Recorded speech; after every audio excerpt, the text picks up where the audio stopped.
Hello guys, welcome back to my YouTube channel. Today I'm going to talk about a question that I got asked on my last video. About what percentage of the US population own gold and silver. I got a comment asking what people should buy first. Someone asked, what should I buy first?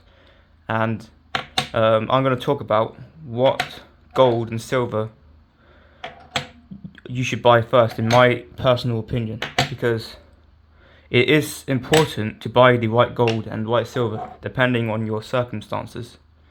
And as you can see, most of the gold and silver that I own are Britannias, and that's because it is strategic to buy the gold that is predominantly produced in your country.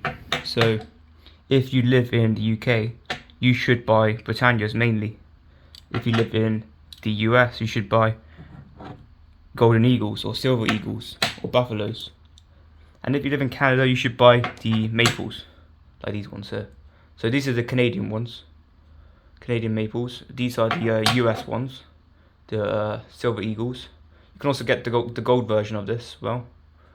And there's also other countries as well.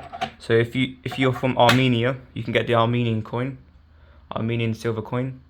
If you're Austrian, you can get the Austrian coin. This is the silver coin. And also there's the kangaroo one, the Australian one. Yep, that's the Australian coin. That's got a queen on it. Yeah, I have the British ones mainly. This one has the king on it, King Charles III. I don't have any queen coins on it because I only got the coin after the queen died. But my gold Britannias do have the queen on it. I don't have any king Britannias yet. See it? Oh, I do have this one actually. Yeah, I have one king Britannia here. Yeah, I have one king Britannia. I have and I have two queen Britannias. So that's good. Yeah. So my personal opinion is that you should buy the gold from the country that you're from, just because it's going to be more recognizable in your country, and there's going to be more demand for it. So if I go to America and go to sell a Britannia and an eagle, right now I'm in the UK. If I go take a flight to America and go to a gold shop, they're gonna probably want this one more than this one. So they're gonna probably pay more for this, slightly more. And also, it will be easier to find a buyer for this in America. But whereas in the UK people buy this more. So having this in the UK, it's gonna be easier to sell. People are going to recognize it, but there's more of a market. So, and also it's got more security features. So you can see here that this is the hologram. This little circle here has a hologram that when you tilt it, it changes between a padlock. You see a padlock there, and it changes to a trident when you turn it the other way. And it also has a few other security features that are hard to replicate, such as the waves in the background and the lines on the shield. So yeah, so this is why I get mainly Britannias, just because they have so many security features, and I personally think that the Britannias are recognized globally, and the American Eagles. So if you're anywhere in the world, either of these two coins are good, because I think every country will recognize them as bullion coins, just because they're so popular. And same as the Canadian one.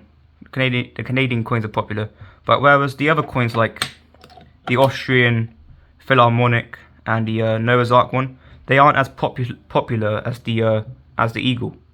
They aren't as popular as the eagle, so it's better to have an eagle, more eagles than these ones. However, if you live in these countries, it's good to have these coins. Now, what in terms of gold, what ounces of gold should you buy?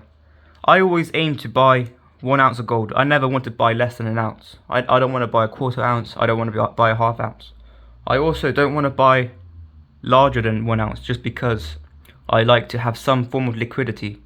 So it's easier to sell an ounce than selling a 10 ounce bar, because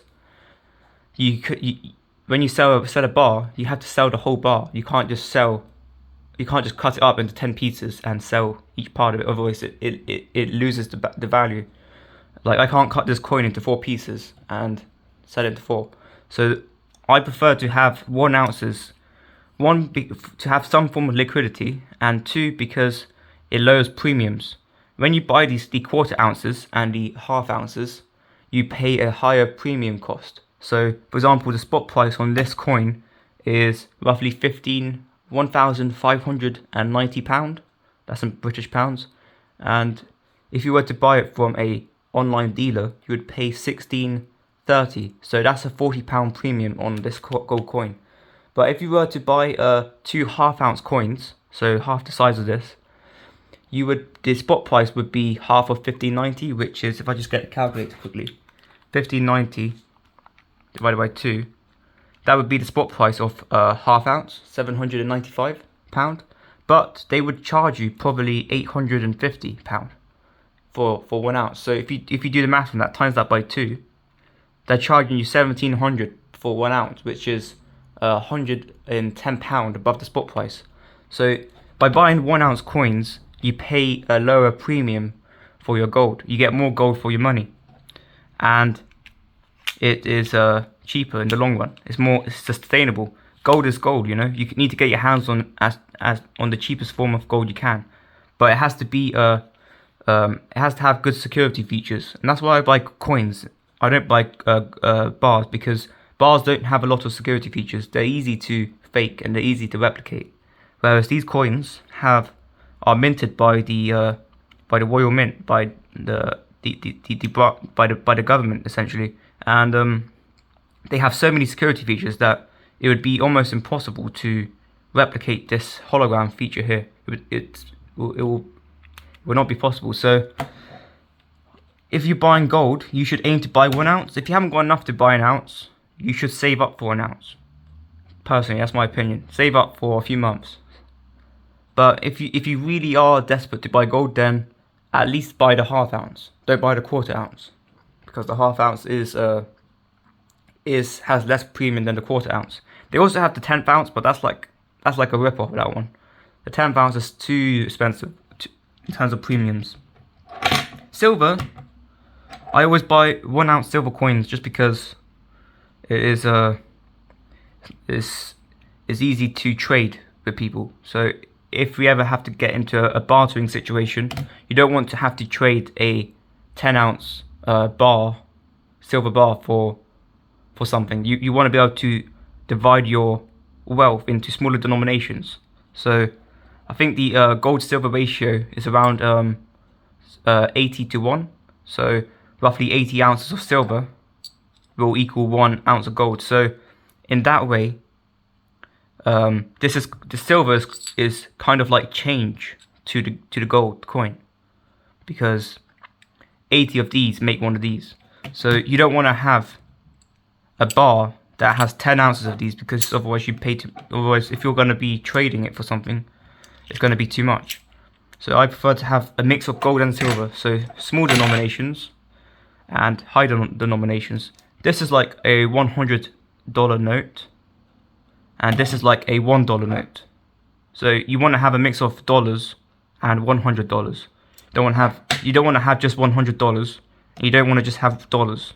So same with pounds. You don't want to just have a £100 note. I know £100 notes don't exist. There's only a £50 note. But let's just say there's a £100 note, yeah? You don't want to have all £100 notes and no £1. You want to have some smaller coins. And that's why I don't buy big amounts of silver. I don't buy like 10 ounces or 1 kilos. I buy just 1 ounces, because I think it's enough. It's enough to get the gains of silver, because silver offers a lot of gains when gold goes up. When gold goes up after a recession, it goes up at least double the price. So we saw that in the 2008 financial crisis, gold went up from roughly £400 to over £1,000 after the 2008 financial crisis. And silver went up 5 times in the same time. It went up from £5 in about 2007 to £25 in 2010 and 11. So when gold goes up double, silver goes up 5x. So it's good to have. You don't need a lot of silver to get the gains from silver, because silver is very volatile when there is when gold goes up. So, but you also need to reduce your downside risk, because gold and silver are volatile and they do go up and down, but silver goes down a lot more than gold goes down. Sometimes when gold goes down, it goes down by like 1 or 2%, but in the same time, silver could go down by 5 or 10% even. So silver is a lot more volatile than gold, and that's why it's better to own more gold than silver. So anyway, that's my personal opinion on what gold you should buy. You can buy gold from different websites, and silver you could buy in the UK. There's 3 main websites that I buy from. Bullion by Post, that one I use to sell gold and silver to. And there's Atkinson's Bullion, that's the one I buy gold and silver from. There's Charts and Coin Bullion, which I buy silver from. These are all online dealers. They have next day delivery, next day free delivery by Royal Mail. Or you could go to a coin shop and buy gold, but they charge a lot, really high premium. I wouldn't do it, and I wouldn't sell gold to a coin shop either, because they don't pay you a lot for your gold. But it's better to sell it online to a reputable online dealer. In the US, I'm not sure what dealers there are, but I have heard of SD Bullion, which is an online dealer, and there's a few other ones. I can't remember the names of them. If you guys live in America, comment down below the online dealers in the US. Anyway, thanks for watching. Hit the like button and the subscribe button, and I'll see you in the next video.